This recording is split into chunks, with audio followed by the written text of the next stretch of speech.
PM किसान योजना को नहीं आसी गोटे बड़ अपडेट जेमिति कि आम समस्तंकर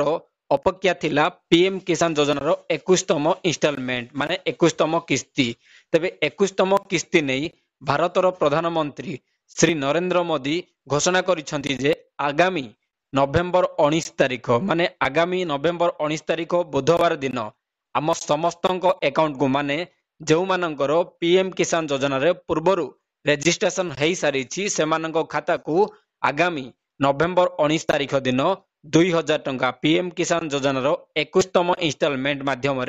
2000 टंका आसवाक जाउछि एने भारतर प्रधानमंत्री श्री नरेंद्र मोदी घोषणा करिसेंति तेबे आपण माने जदि आपणकर पूर्वरु सीएम किसान सॉरी पीएम किसान योजना रे आपणकर पैसाटी मिलिछि आपण पंजीकृत पूर्वरु अछंती तेबे आपण जदि वर्तमान पर्यंत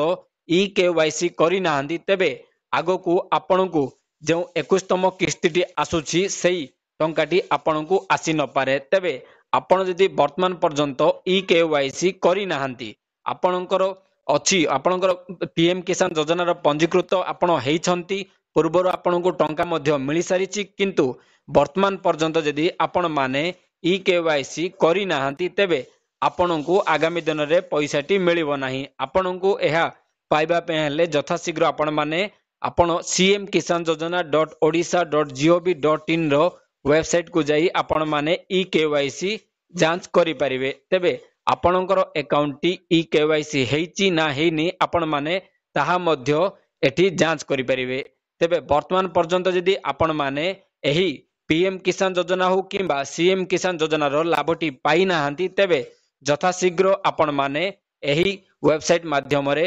cmkisan.odisha.gov.in एही वेबसाइट माध्यम रे आपण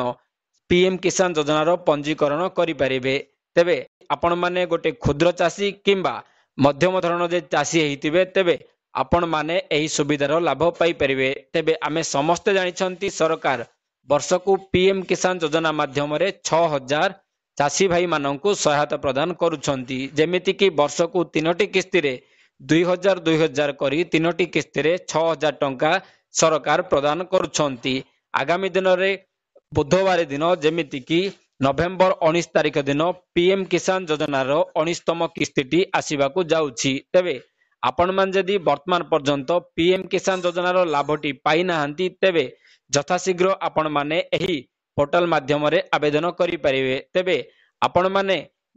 पीएम किसान योजना रो कोन कोन योग्यतार मानदंड अछि आपण माने एहा मध्य वेई पोर्टल माध्यम रे देखि परिबे जेमिति कि आपण माननकु एही पीएम किसान योजना माध्यम रे 3टी किस्ती रे 6000 टंका सरकार प्रदान करिवे आपण जदि ओडिसा रो नागरिक होइछंती तेबे सीएम किसान योजना आवेदन करि परिबे जदि आपण भारतर नागरिक अछंती तेबे पीएम किसान योजना आवेदन करि परिबे एवं एहा सह जदि आपण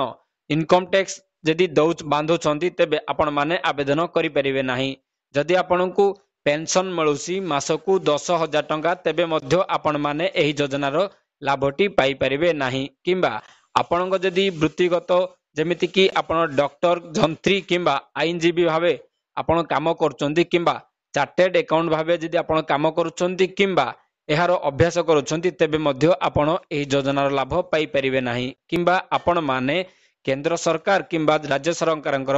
कोनोसी जॉब रे आपण गवर्नमेंट जॉब करूछंती तेबे मध्य आपण माने एहारो लाभ पाई परिबे नाही एहा सह जदि आपण कोनोसी जेमिति कि जिला परिषद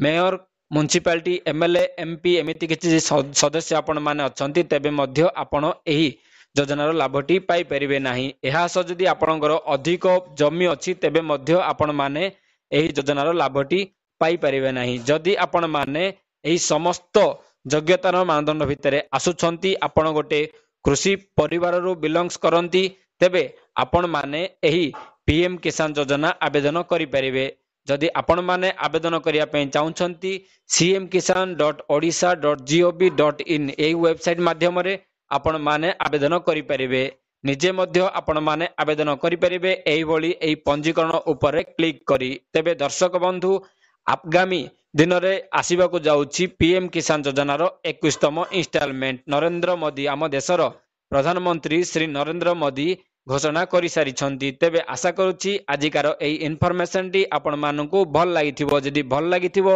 ପ୍ଲିଜ୍ ଗୋଟେ ଲାଇକ୍ କରିବେ, ସେୟାର କରିବେ, ସବସ୍କ୍ରାଇବ୍ କରିବେ। ଏହିଭଳି ନୂଆ ନୂଆ ଅପଡେଟ୍ ଆମ ଚ୍ୟାନେଲରେ ଡେଲି ପାଇବା ପାଇଁ। ନମସ୍କାର, ଧନ୍ୟବାଦ, ଜୟ ଜଗନ୍ନାଥ।